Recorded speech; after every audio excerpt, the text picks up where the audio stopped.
Why did the Texas cliffhanger blow up? Find out today on JB Archives, the history of Texas cliffhanger.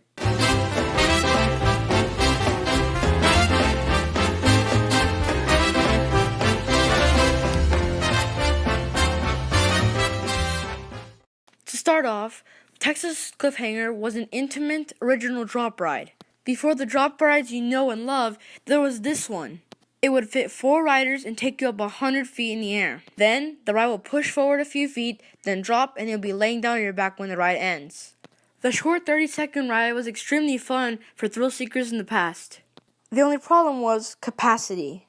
It only fit 4 riders per car, and they're probably running like 5 cars each, which in total would be 5, 10, 15, 20, only 20 people per minute, which a roller coaster can do a lot more.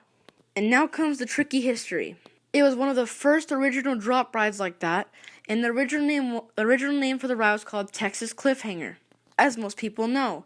But what they don't know is that it actually had 3 names. The second name later on was Wildcatter, and the third name was G-Force. In 1982, it started off with Texas Cliffhanger until 1996, where the name changed to G-Force. Then 4 years later, in 2000, it was named Wildcatter. When the ride got demolished, it was demolished as a wildcatter. A wildcatter is a person who drills oil, and Texas has plenty of it, so they named the ride after wildcatters, but it's called just Wildcatter. The ride got decorated more when it was named Wildcatter because then it looked like an actual oil derrick with the top that says "Get the Good Stuff," and the bottom name said Texas Oil Drilling. The ride was great. It was never bumpy or anything. People enjoyed it. The only thing that caused it to be taken away was competition. At that time, Superman Tower of Power already got built and started to get extremely popular at Six Flags. It seemed no need for Wildcatter because they already had 2 drop towers, while the other had lower capacity. Even though it was a favorite to all riders, Six Flags decided to take it out, and they decided to build a new roller coaster in the area of Texas Cliffhanger. So in 2007, Six Flags announced the closure of Texas Cliffhanger / Wildcatter. The ride was going to be taken out for a new roller coaster called Tony Hawk's Big Spin, which is now known as Pandemonium, the spinning coaster. Now before I get to how Wildcatter was destroyed, here's some things you need to know. There is still some relics of the ride remained. The queue line of Wildcatter is where the games next to Pandemonium are. On top of it, it says Spindle Top, which was in the ride next to Wildcatter, and it shows proof that it used to be there. Then, in the back of Justice League building, it says oil. So if you pay attention, you know, Wildcatter is proof that it's there. Well, it was there.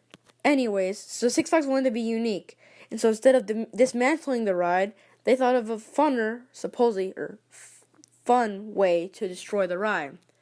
Blowing it up with TNT. They invited people to come and watch the blow up, and people came around Six Flags, not close to it, but around, so they can see Wildcatter being blown up with some dynamite.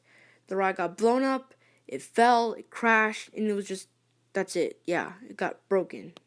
Six Flags thought, since now Wildcatter is gone, they would have room to expand new rides. But what they didn't know is they had room for Pandemonium, because later on they figured out there was enough room next to Hawkwomen, and they installed Pandemonium.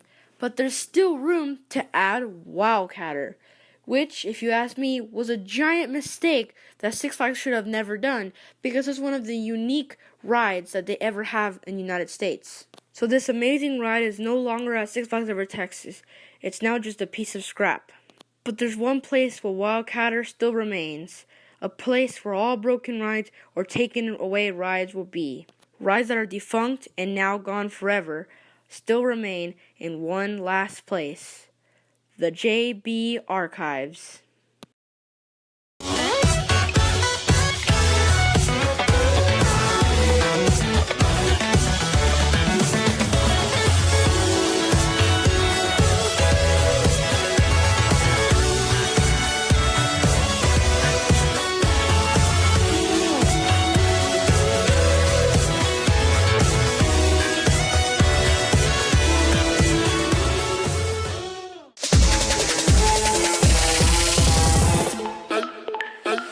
Hey, yo.